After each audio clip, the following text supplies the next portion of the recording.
I head back to our bedroom, suddenly extremely tired as the euphoria begins to wear off. I still feel as if I've lived an entire lifetime in just an hour. So when I find Amicus in the same position on the couch, I practically fall back into his arms. He shifts when I do, then hugs me tight before falling back to sleep. I wiggle myself deeper into his embrace before doing the same, falling asleep almost instantly. Imagine being able to sleep tonight. Being able to sleep tonight? Yeah. I sleep every night. No, I mean, like, because... Oh, as them. Okay, I thought you just meant me. I was like, I sleep like a rock, dude. No, I mean, given the stress of the situation, imagine being able to sleep. I would not. I definitely would not. I have trouble sleeping just when I have to wake up at a given time for something that's not even that important.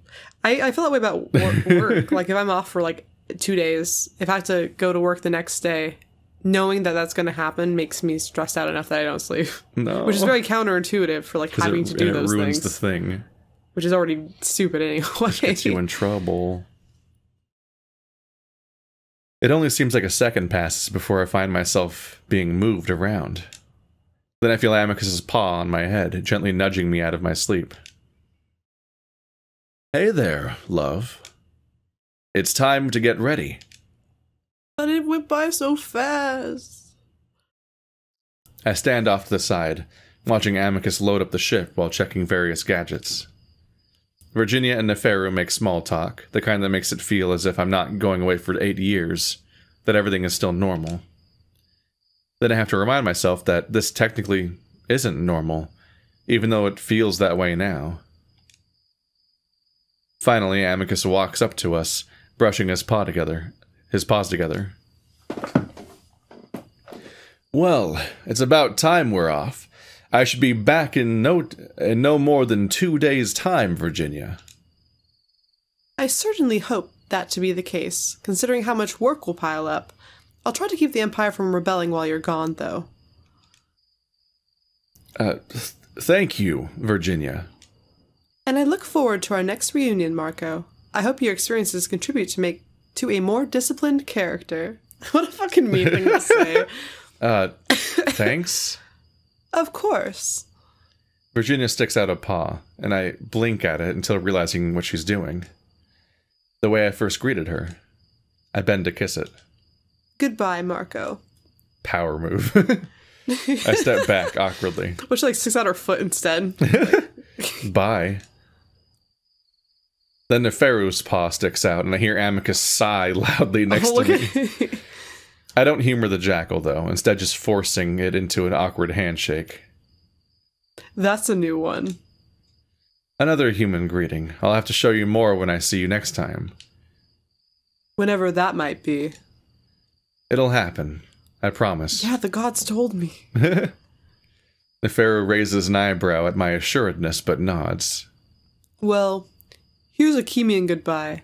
One between those who are close. I squeeze you into my titties, and then... Oh, yes, please. He leans down, pulling me forward. My chin rests on his shoulder. His paw comes up to rest on my head, his cheek pressed to mine. That's kind of cute.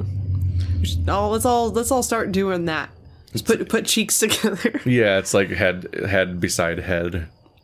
What if there's a height difference? That might there be is. Issues. Yeah. I'm pretty sure there's a height difference between these characters. Given that because I would assume we might be 6 feet tall, probably maybe a few inches shorter, and he's 7 feet tall. And he was I think he was only a little taller than Neferu in the bathhouse fight scene. How do you know he's 7 feet tall? Because they just say it in the ship at the beginning. Yeah, huh? May Ahotep be with you on every step of your journey, brother, and may he help you to find all that you seek. I expect to hear Amicus make more noises of disapproval, but it's quiet. I stand there for a few minutes, then awkwardly put my hand on the jackal's head, hoping I'm returning the gesture appropriately. Now scratched him because he's a good boy. Get the leg kick. I stand still until Neferu lets go and pulls back. Never heard you call me brother before. It's a farewell normally reserved for siblings. I haven't performed it since I last saw my sister on Chemia, in fact. That's why Amicus reacted differently. You see me as a brother? Close enough. Until we meet again, friend. Thanks. And, yeah. Until then, Nefero. Amicus coughs awkwardly, stepping forward and putting his paw around my shoulder. All right. See you all when I return. Virginia smiles, and Nefero nods as we turn away from them, Amicus leading the way to the ship that's parked on the palace lawn. Say goodbye to all the corporeal characters you voice. Goodbye. He jumps in first, then reaches down to help pull me up. As soon as I'm inside, the door closes before I can look back. This fucking weird ship. Yeah, with the fucking seats we can't understand. I still don't understand the seats.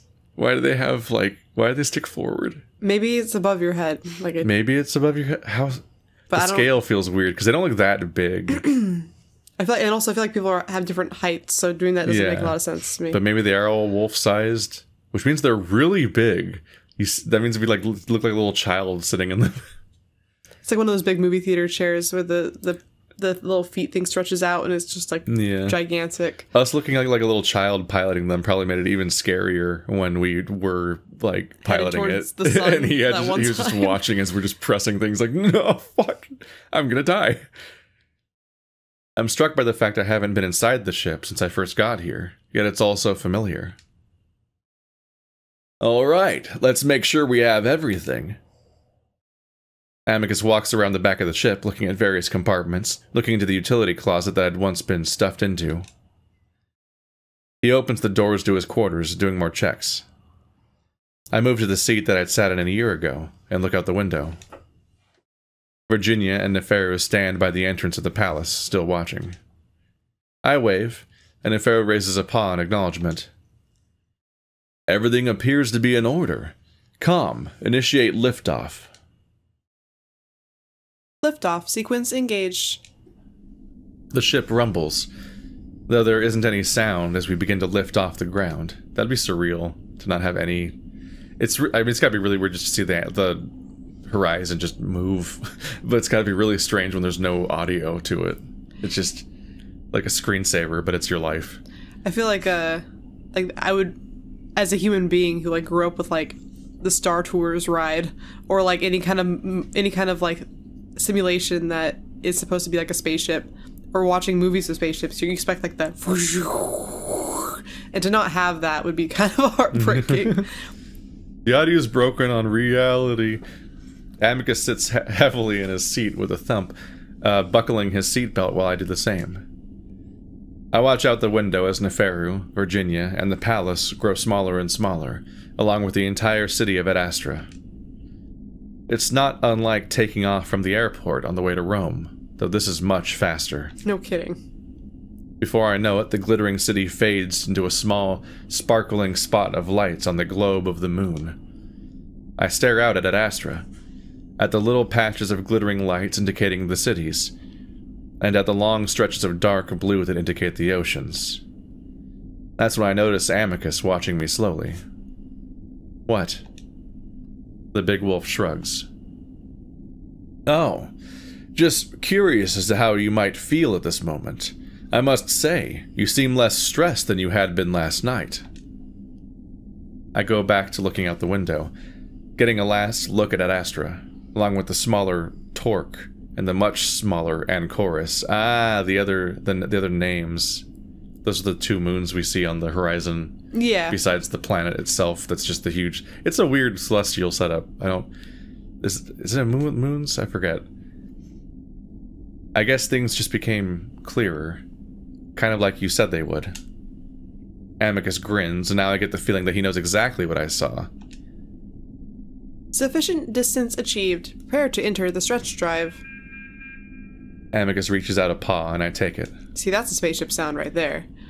Then you know that there is much ahead of us, together. I nod. Too many different emotions conflicting inside me to understand how exactly I feel as I watch Adastra get smaller and smaller. Then... it's gone. Replaced with warped space and unimaginable distance. And then they compare fucking notes or something. It's like, hang on a minute, we had 2 completely different futures. Yeah, like, because they both got, like, their ideal future, so, like... Yeah, like, what if they don't match? But they're probably not allowed to talk to each other, so it's like, we'll never know. But it'd be really funny if it was just comically easy to tell the difference. In Amicus's one, they become, like, professional hot air balloon, like, pilots, and they retire in, like, in a cabin in the snow, and, like, in Marco's, they're, like, on a beach. Like, they have, like, an argument over it in the spaceship. God. It would be such an interesting detail if, like, in Chemia or something, Amicus... it wouldn't happen. Because you don't play as Amicus in that game. I don't think. Yeah. I was just thinking, like, if you play it... Because I guess Amicus isn't supposed to tell anybody, so you would never hear his version of the story unless you got to hear his thoughts. And then we don't... And I don't think you play as Amicus in the next game. But I was just thinking, what's supposed to happen? I was just thinking it'd be really interesting to hear his perfect future and then realize, without it being pointed out, that they don't match. Yeah. And then be like, uh-oh. What does that mean? But I don't think there's an opportunity narratively to ever hear that version of the story. About 10 hours. That's how much time we have before we get to Earth. We agree to stay up and treat it like having an entire day to ourselves. 2 hours pass quickly as we lie on the cot, as Amicus entertains me with various foods we've stashed in the compartments along the wall. He'd brought plenty this time. No sludge. Mm-hmm. He learned his lesson the first time after he ran out and had to rely on the less than savory protein mud shake. It's actually called a mud shake. I think that might be Marco's interpretation, but it's not a good... I don't like the words. As for the space travel food, they apparently can't go bad. So we open every single one, taste testing them and ranking them from worst to best. Amicus is surprised that our rankings are so nearly opposite each other, even though I expected it. You're always wanting anything sweet, Amicus. Yes, because sweet is good. Sometimes I'd rather have more of something that's salty and savory rather than sweet. But why? It's like dessert all the time. There's a reason dessert is small and comes last, Amicus. I don't see the reason. Ever heard of too much of a good thing?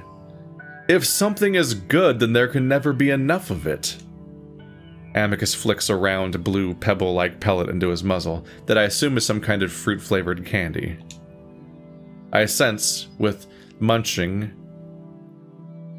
I settle with munching on my salty potato chip like dried vegetable, finding it sad that it's a bit better than most of the bland food on Adastra.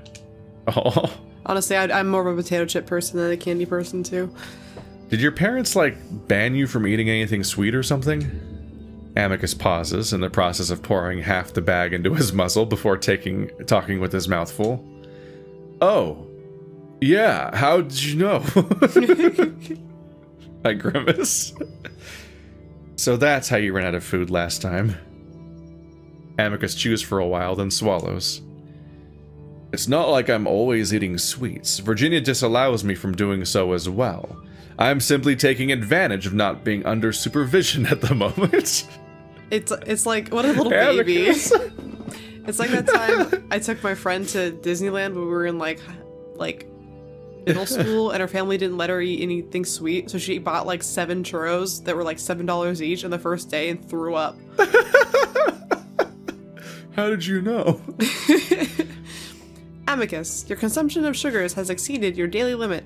A report for Virginia has been filed and will be supplied to her upon your landing on Adastra. Oh. Gosh, what a narc. Let him have some fucking candy. Look at this. That little expression he does.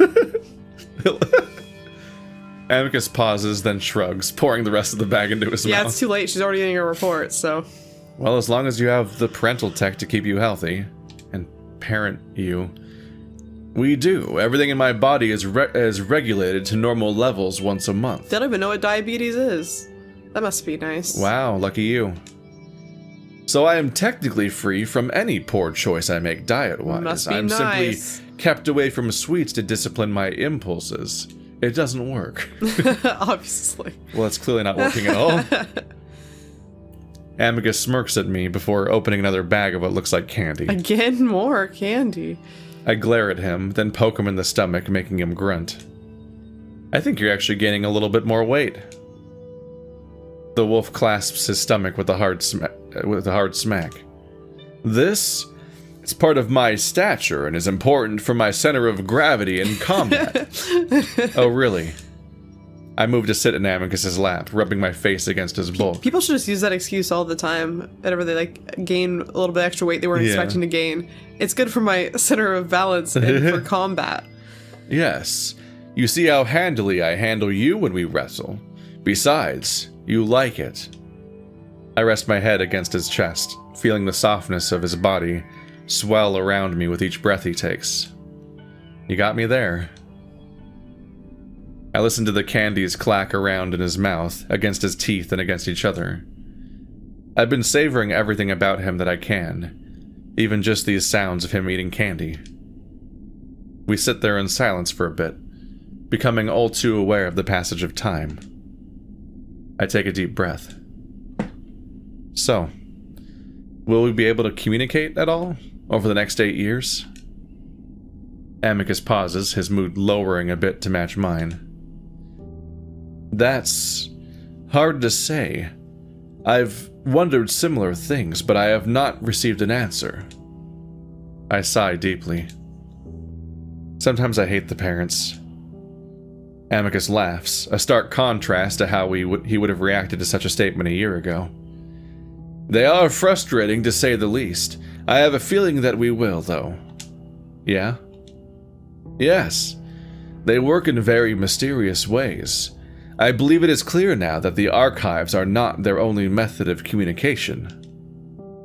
I think the two of us joining together in, say, a dream would not be out of the realm of possibility.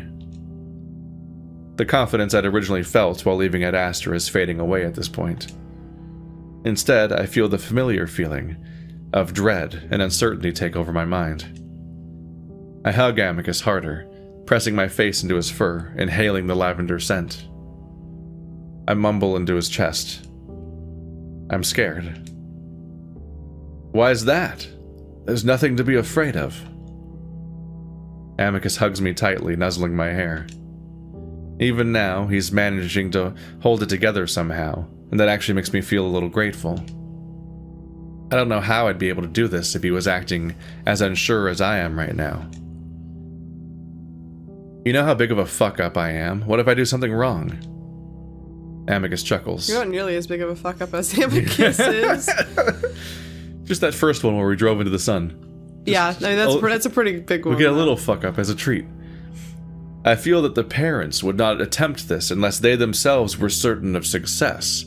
Simply follow their guidance. I'm silent at that, and Amicus knows why.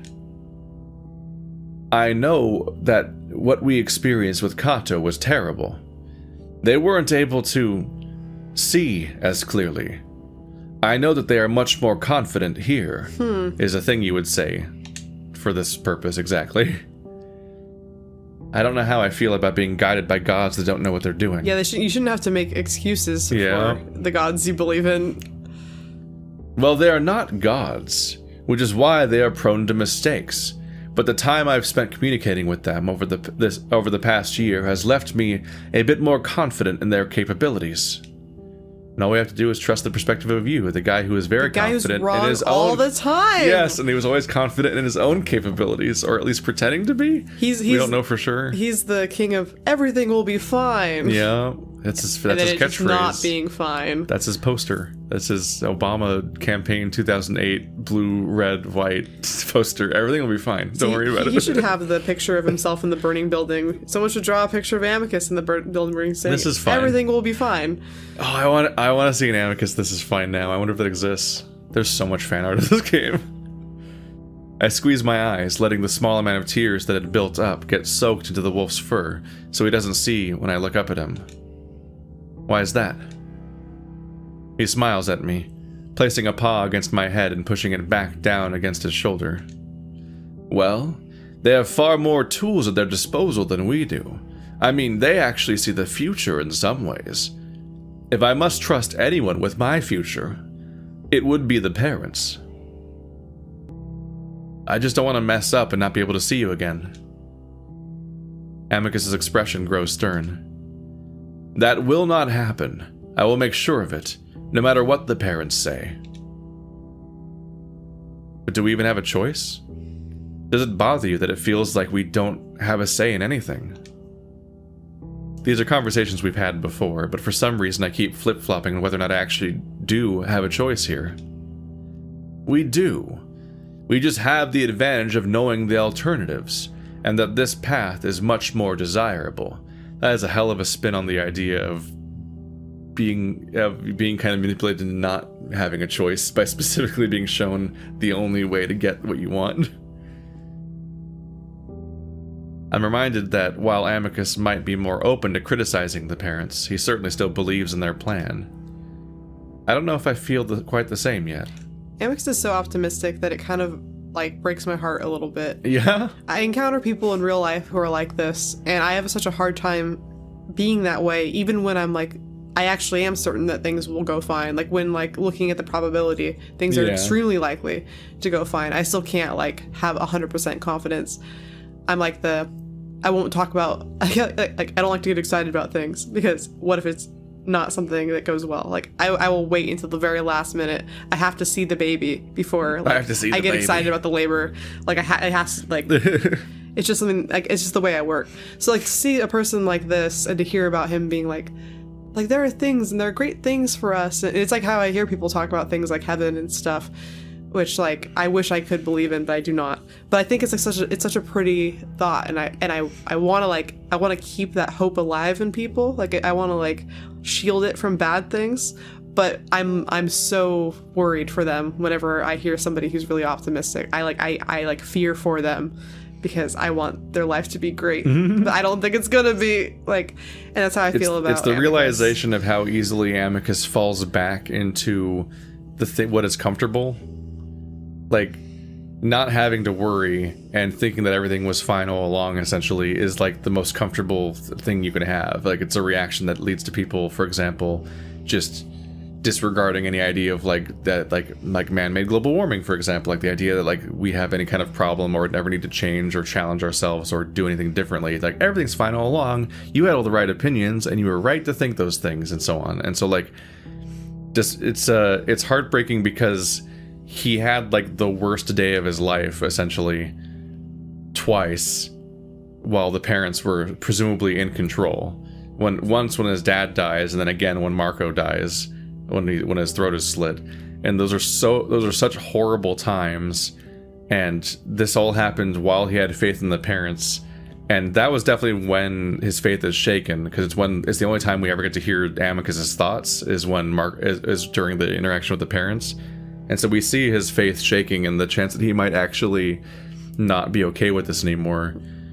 But, like, all they had to do is bring Marco back, and he basically is more committed than ever before. And, like, now, now you see, like, how much that, like, Marco's death had to be on purpose, despite the fact that they reassure Amicus that it was like, oh, we just couldn't see as clearly or whatever. It's like, couldn't see as clearly? They literally showed us it happening in advance and then told us to do the exact things that would lead us to it happening, while saying that we're on the right path. Like, they literally saw it and showed it to us.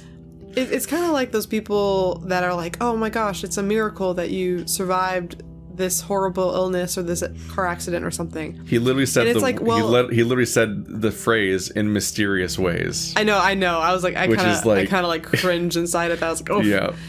But it's like, oh, like, I'm so, like, it's a miracle that you survived these things. And so, well, these bad things wouldn't have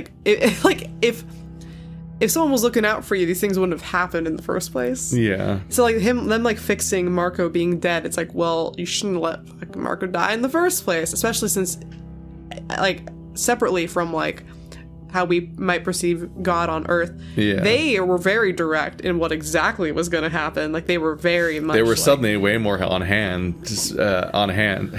There we go. Despite how they aren't constantly. At least the God that people believe in here is so hands-off that you can't argue things like, oh, maybe he just doesn't see, or maybe these other things. But in this situation, they are talking to you specifically, and they're telling you to do specific things that were bad for you. Yeah, like if you're extremely charitable, you can come to the conclusion that maybe they knew it was going to happen, but it was necessary in order to get out of the situation, and so they were just going to have to kill the Marrow. But cynically, you can come to the conclusion that they wanted to kill the Marrow because then they could use the resurrection of Marrow very specifically to control Amicus at that point, and it seems to have worked. It seems very effective. You saw our future? Amicus pauses, probably wondering if this is okay to share. He seems to make up his mind. Yes, it was beautiful. I worry it's not really going to happen. I've only thought of it now, but what if they're leading us on? Only thought of it now, Marco. Come on. Amicus grunts in surprise, clearly not having thought of that himself. Oh, no! He's heartbroken. He doesn't even consider it. Right back to the idea that Cassius would betray him. He just doesn't even consider the idea that something that bad could happen. He just trusts people, and it's like a really endearing trait, but in the situation of this whole narrative, it's terrifying. He's like an actual dog. Yeah. Where he's just like, oh, I'm not gonna get hit again today, right? Oh, no. They wouldn't do that. But I suppose there is some degree of trust that goes into this, yeah? We're here because of them. All of us are. And I have to trust that. I sighed deeply. I just wish we could run away to some other peaceful planet or something. But I know we wouldn't be together unless we were meant to do this. So I guess that's partly why I'm going along with it. I mean, honestly, you don't really have another choice. If you don't do this, I think they will actively keep you apart. Yeah. So you're replacing a gamble that they're going to do with what they are saying they're going to do, but there's basically no chance that will ever happen if you don't at least take the gamble. I almost think I don't even know if I would have mentioned that to Amicus if I was Marco, because at this point you've already committed to fulfilling the plan. So telling him that it might not actually work out, I don't think would be a good. I would just kind of leave it. I would think it in my head, but I would just be like, we're gonna do this thing anyway, so if it works out, great. If it doesn't, then I was right. Like, yeah, I think narratively they just want to show. Well, they want to have a conversation about it. Yeah, but they also just want to show that Amicus has not thought about that. You're like, oh, which is so sweet, you poor little cute baby. You know, judging by the vision, I think we will come to believe in our mission over time. I hope so. Amicus slowly pulls me back to lie down with him, both of us lying on our sides as he spoons me. I try to think of something to say, anything really. Time is truly running out now, but I still come up short. Instead, I lie back against Amicus, amongst the many silver wrappers of food, listening to him suck on his candies.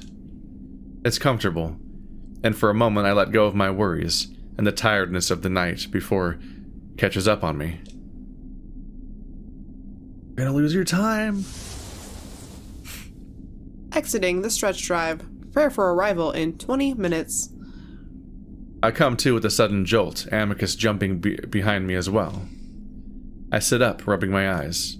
Wait, already? Amicus sits up next to me upon my back. Are you alright? Damn it, Amicus, we were supposed to stay up. Oh man, this would make me so angry. They skipped the entire... Oh my gosh. They skipped like 8 hours of it. They only got 2 hours of a 10-hour trip, and that's how much time they had left together. I get angry when I fall asleep too early, just on normal days, because I'm like, like, time is gone. Like, it is... I hate that I have to sleep at all. I don't have enough time. I can't even imagine having the last day with the love of your life and sleeping through most of it. Oh my gosh. There's a sinking feeling in my chest as I realize we've slept away most of the time we had to travel. Why'd you let me fall asleep? I look at him accusingly, even as my eyes start to blur with tears. Sorry. We were both so tired. You seemed at peace, and I didn't... Ugh. I throw off the blanket that Amicus had pulled over us and step out of bed, turning away in case I break down like a little kid. Marco? I act like I don't hear him, moving to the cockpit area to look out the windows. Surely enough, we're no longer in the stretch, instead drifting toward a familiar globe in the distance. Approaching Earth, we'll arrive at Marco's residence in Rome, Italy. What the fuck is Marco going to say to everyone? That's the part that makes me stress. If I was him, I wouldn't be able to sleep. Yeah. Even just based on that. First of all, Marco doesn't live there. Yeah. They're going to be like, dude, we gave this room to someone else. You've been gone for like 8 months. It wasn't his residence even originally, in that he didn't like own it or anything. He has like no belongings or money. It was a single semester. He was there for a semester. And it's a year later. And we can only assume, based on how the communicator thingy works, that the 1 year still means 1 year as we understand it. But yeah, everyone thinks he's dead. Just gonna drop him off in Rome. Just figure it out. His parents don't have any money or regular clothes. He's gonna have to explain how he got there. What are you gonna tell everyone? Like, where are you gonna explain what you've been? He's gonna feel like the alien. A heavy paw rests on my back. Marco? We're out of time. A lump in my throat makes it hard to talk. Slowly, Amicus hugs me. Marco, we did have time. Several months, in fact. A few hours in a ship is no time lost. Any time is time lost at this point. Amicus doesn't say anything, and I lean my head back against him, swallowing down my bitter attitude because I'm not about to let it ruin our last moments together. Sorry, I'm not ready. I'll be able to come to your apartment. We do still have a bit of time left, you know. I nod quietly, allowing Amicus to hold me for a bit until we have to get back to our feet in our seats for re-entry. I feel slightly uneasy as we approach Earth at an unreal speed. I quickly spot Europe.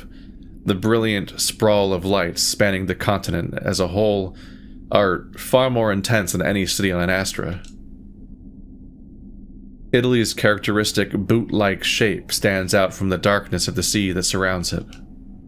I focus on the glittering patch that I know is Rome, and within seconds we're descending into it. Won't everyone see us? We're cloaked. I trust what the wolf says, even though I haven't noticed any difference. We continue to descend at a rapid pace, and as we approach a block of apartments, I grip onto the seat in anticipation of a hard landing, but our sudden yet gradual halt is gentle. We come to a rest on the roof of my residence. You landed on the roof?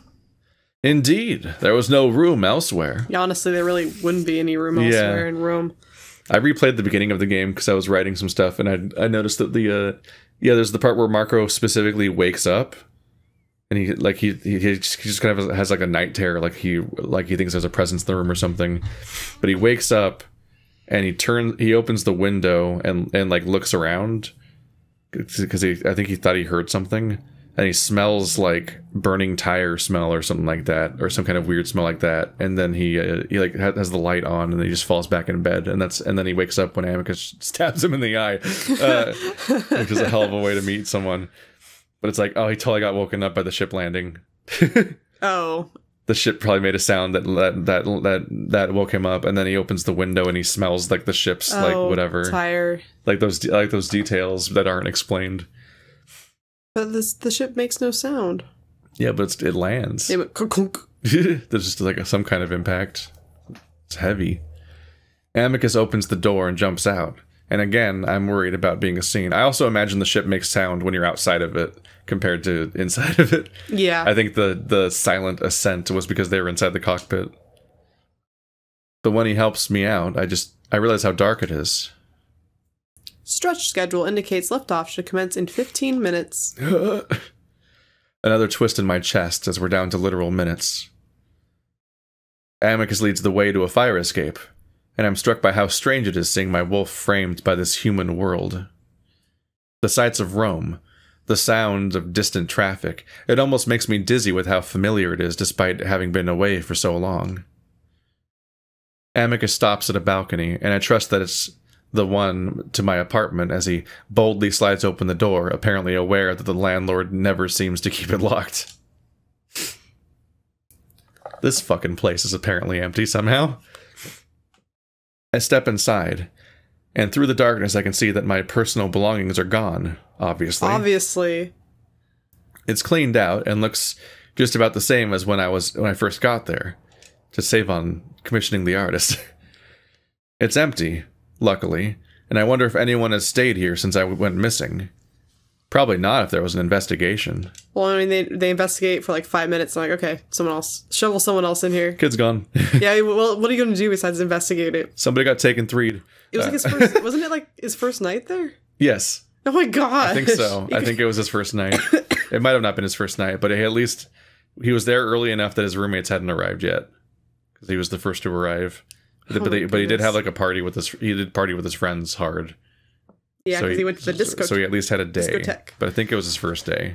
Because he's like, I can't believe I'm in Rome. Wow. It opens in like a... The way that it opens on Rome is like, wow, I'm on my vacation and stuff. Is like so like it opens like a bad visual novel. Like like it is such a bad idea of how good the Stara story is gonna be, because you're like, wow, I'm just here being a student in Rome. Look at this slightly edited photograph of Rome. It's gonna be the summer of my life. I swallow hard, remembering how much media coverage and documentaries there were about 2 Canadian and British students that went missing here years ago. As long as they're white. And the coverage of an Australian student who disappeared a week before I arrived. I hope I didn't get the same treatment when I was away, but I get the feeling that I must have. I shake my head, once again wondering where to even begin. I turn around, seeing Amicus standing there, and immediately I get a painful, stabbing feeling between my throat and my chest. Aww. Oh, no. His pose and demeanor. It's finally reflecting that our time together is coming to an end. We both stand a few feet apart, unsure of what to say. Well... yeah. I suppose we should begin our farewells. Yeah, until next time at least. Yes, it will only be a moment in the overall time that we have together. Yeah, I'll bet when you come back to get me, we'll be like, wow, it was only yesterday you dropped me off. Of Aww. course, not even a full day. It'll feel like hours, I'm sure. The art's so good. No. The parents call it a cosmic microsecond or something. Well, probably a bit longer than a microsecond, though I'm unsure of the length of a cosmic one. 8 years, I guess. I suppose that would be the case. I try not to think about all of the things that are gonna make me cry. Like the thought of not waking up next to Amicus for the first time in months. Or the fact that I won't have somebody to really talk to at the end of the day.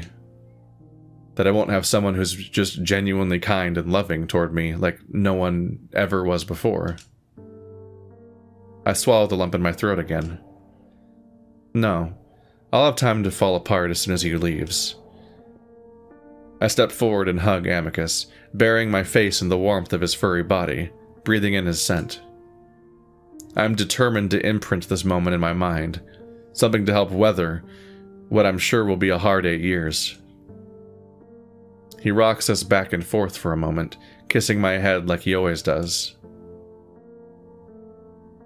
You are more than prepared for this. You're strong. Why else would you have been chosen? Thanks. And you'll continue to be an amazing emperor, Amicus. Here's hoping.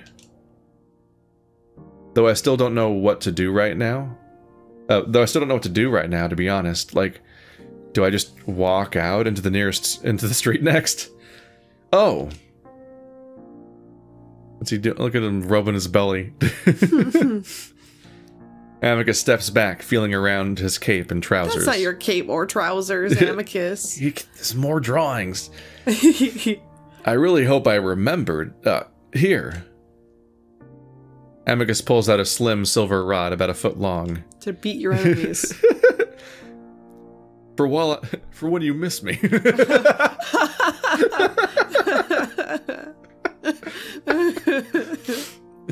I know it's smaller, but I've ruined the moment.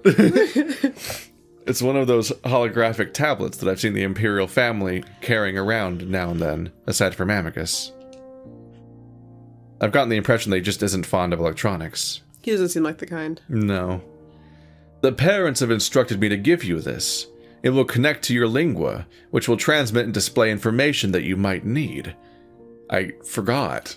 I forgot this really important thing. That's the crux of you being here. Otherwise, all communication will be through the lingua. I reach out, taking it, the cold metal light in my hands. You almost forgot to give it to me. Yeah, well, I did remember. That is good. I sigh, turning the rod over in my hands. You turn it on by tapping the top. I do as I'm told, and a blue, glowing plane slides out of the rod, like a page attached to the spine of a book. It's blank for now. Just wait until they offer instructions. Okay. I tap the top of the rod again, and the hologram recedes. Another awkward moment of silence, then... Marco, I am so happy to have met you, and I thank you. You have made me a better man, and though this will be painful... Amicus's voice cracks. His resolve to remain strong finally gives in. Oh. I will think of you every day, and we will meet again in 8 years. No matter what might happen between now and then, I will see you again. His voice is strained as he struggles to get the words out. Then the tears really begin spilling over. Damn it. Amicus raises a paw to cover his face in frustration, like he actually planned on not crying before we parted ways. And I find that silly, because of course we'd cry. I'm doing the same as I move forward and wrap him up in a tight, almost desperate hug. He crushes me to his body, letting out a loud, gasping sob through his teeth as I feel the wetness of his tears land on my head. I love you so much, Marco. I love you too. Like I've said, this is simply a stone in the way of our chariot's wheel. These few years are simply the push, and we'll be on our way again. And things will get easier over time. Without a doubt. And remember your ring. Though I might be moving away, I'm moving right towards you from the other side. We are permanently connected. Yeah. And the universe is spherical. I don't care about the other theories. We both stand there, holding each other, trembling and sobbing. After a few minutes, though, we both calm down a little, and eventually I hear calm buzz faintly in Amicus's ear. Liftoff sequence should be engaged in 1 minute. Amicus steps back, firmly gripping my shoulders. He's smiling through the tears.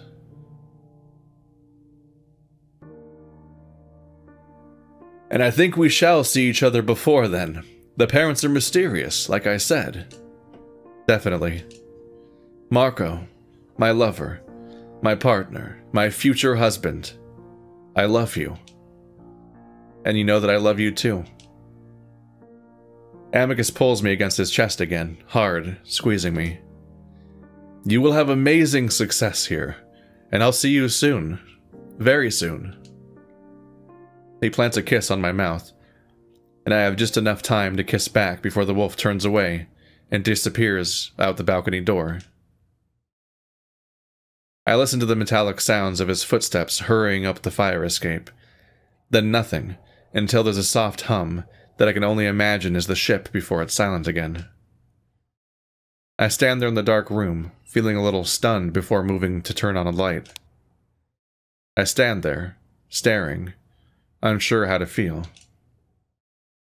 For the moment, it's mostly just an empty feeling, one that I'm sure will start to ache as I come to realize how lonely I actually am. For now, though, I move to the desk, waiting, thinking. Then I set the metal rod on top of the desk and tap the top. The blue plane appears again, and I stare at it.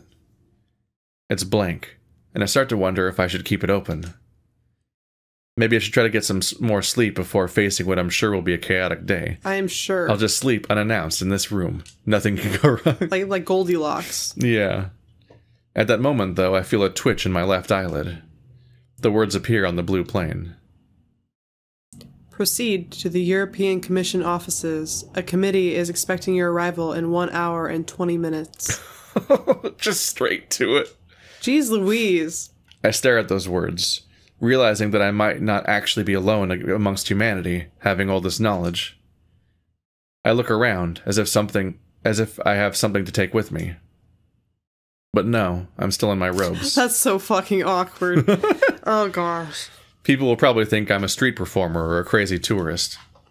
At 3 in the morning. See, it looks like you just came from like a toga party, which although that is an amazingly American tradition, and not at all something they actually would do. My eyelid twitches again, and a map appears on the screen, showing me a half-hour walk through various alleys and back streets, meant to keep me out of sight, I imagine. Yeah, you embarrassment. So, with a deep breath, I pocket my alien gadget, preparing myself to begin this journey. I'm scared, but also relieved that things are moving so quickly. And also relieved that this will keep my mind off the separation I just experienced. With any luck, I'll be busy enough that I won't have to feel the full brunt of that agony all at once.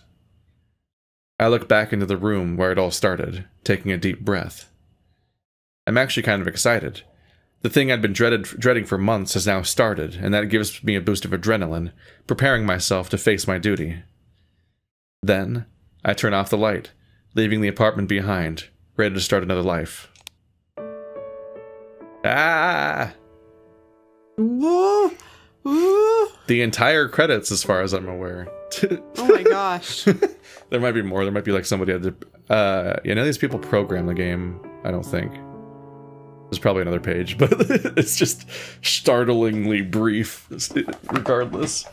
So this game had a writer, and a sprite artist, and a background artist, and it's like, Jesus Christ. Nope, that's the end. None of them are even credited as having, like, scripted the game. Did Hallie do it then? Oh, you mean like programming it? Yeah, like putting it in Ren'Py, the engine. That's work. You don't just put the notepad document in. Look at that end screen. Oh, he's so sad waiting for us. The Lonely Emperor. Oh. Still wearing his leather shorts because he's so cool. I mean, he's gotta connect with the hip demographic. But wait, there's more. I was gonna like.